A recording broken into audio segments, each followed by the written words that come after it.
देश की सरकार का दिल काला हो गया है और इसीलिए वो काला धन वापस नहीं आ रहा है।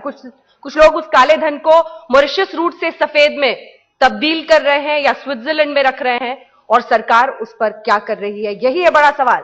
क्या वापस आएगा कभी काला धन? और इसी पर बातचीत करने के लिए हमारे साथ बाबा रामदेव और कांग्रेस पार्टी के वरिष्ठ नेता संजय निरुपम यहां पर मौजूद हैं। तो गुजारिश होगी बाबा रामदेव से कि वो इस बहस की शुरुआत करें इस सवाल के साथ, कौन रोक रहा है बाबा? पहले तो आज तक ने एक नई पहल हिंदुस्तान में की है। अभी तक देश की पॉलिसीज के बारे में इंग्लिश चैनल हो, इंग्लिश मीडिया हो, उसके ऊपर बात होती थी। अब देश कैसे चलेगा, देश के मुद्दे क्या होंगे, ये देश का सबसे बड़ा हिंदी का मंच आज तक ने उपलब्ध कराया। इसके लिए इंडिया टुडे ग्रुप को और हम आज तक को बधाई देते हैं। और देश का सबसे बड़ा मुद्दा मैं काला धन मानता हूं, और मेरे मानने से बात नहीं होती। 1955-56 में प्रोफेसर कैंडोर ने कहा कि भारत की जीडीपी का 4 से 5% ब्लैक मनी है। 1970 में वांचू कमेटी कहती है कि 7% हमारी जीडीपी का जो है एस्टिमेटेड ब्लैक मनी है।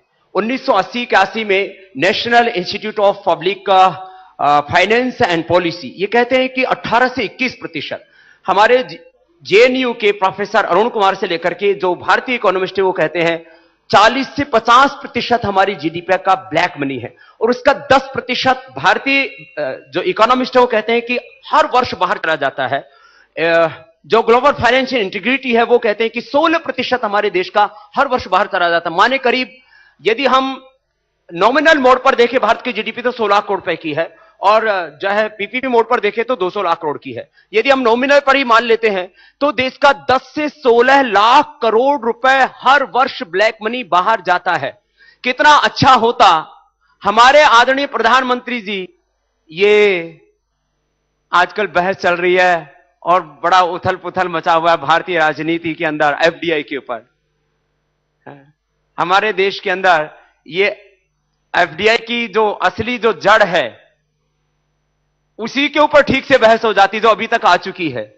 तो देश को 2 लाख करोड़ नहीं, देश को 16 करोड़ रुपए बाहर से मिलता, और देश के अंदर, क्योंकि बाहर जो पैसा गया उसको एस्टिमेट किया सब लोगों ने, करीब जो है फाइनेंशियल ग्लोबल फाइनेंशियल इंटीग्रिटी की बात करें तो वो कहते हैं 25 लाख करोड़ रुपए, और भारतीय जो अर्थशास्त्री कहते हैं 100 से 150 लाख करोड़ रुपए बाहर है, और वो 10% एस्टिमेट किया। देश के अंदर कितना होगा? करीब 1000 लाख करोड़ रुपए। और मैं उसको गिना सकता हूं, गोल्ड से लेकर के, लैंड से लेकर के, इंफ्रास्ट्रक्चर से लेकर के, माइनिंग से लेकर के और पॉलिटिक्स तक, जहां जहां काला धन लगा हुआ है। अर्थात देश के अंदर करीब 1000 लाख करोड़ की, देश के बाहर करीब 100 लाख से 150 लाख करोड़ रुपए की अर्थव्यवस्था चल रही है, और हमारे प्रधानमंत्री वो 1000 लाख करोड़ रुपए और वो करीब 100 से 150 लाख करोड़ रुपए की जो ब्लैक मनी की इकोनॉमी उसको देश में लाने के लिए बात ना करके मात्र 2 लाख करोड़ रुपए के ऊपर नूरा कुश्ती हो रही है, और एक दूसरे के ऊपर वाद प्रतिवाद हो रहा है। कितना अच्छा होता इस वॉलमार्ट के भी, जो पूरी दुनिया के अंदर जो वॉलमार्ट के धंधे के बारे में सबको पता है,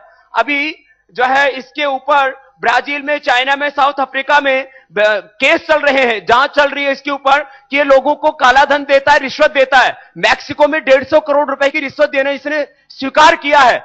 ऐसे उस करप्ट कंपनी वॉलमार्ट के एजेंट की तरह हमारे संसद में कुछ सांसद उसके लिए बहस करें, इससे बड़ी शर्म की बात कुछ भी नहीं हो सकती।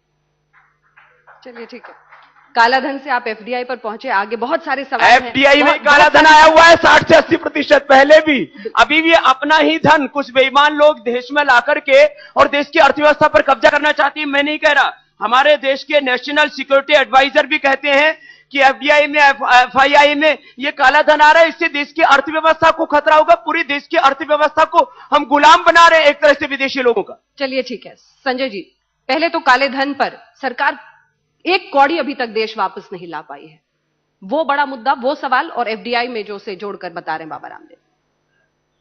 सबसे